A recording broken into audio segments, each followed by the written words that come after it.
idea for the book essentially comes from this one historical figure, Thomas Pichon. Can you talk a little bit about the differences between him in your book as a character and the actual historical figure? Yeah, the actual historical figure is, well, really the pivotal part of his life story that interested me was the fact that eventually in his life he comes to Louisbourg and Cape Breton, and he goes on to Fort Beausejour and he becomes a spy for the British. He switches sides. And he was also a very intelligent guy, a high-level official on the French side who was very interested in the Age of Reason and in the Age of Enlightenment. And then at the end of his life, he has this sort of epiphany that maybe he's led his life all in the wrong manner, and he's facing death when he's in his 80s, and he's so pondering the mysteries of his judgment and his life and his death, and I thought, wow, this is a character who's complicated, who's interesting. He's very sensual as well. He has a number of relationships with women throughout his life. But at the end of all of his various adventures, he wonders if he's done the right things along the way.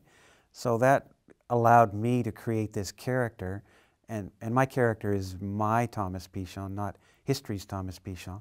I use the benchmarks of his life, but within that, I address a whole bunch of issues that are of interest to me.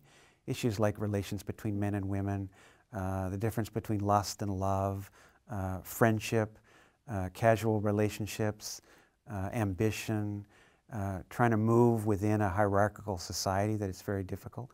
So Thomas and other characters allowed me the scope to present what I think is a pretty interesting story to readers.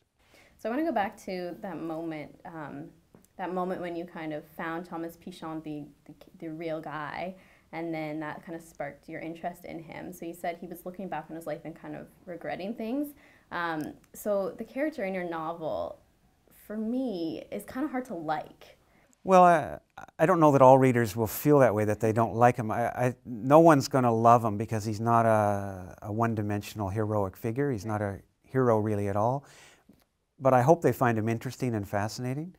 And it's, even though he's the title of the book, it's not just about him.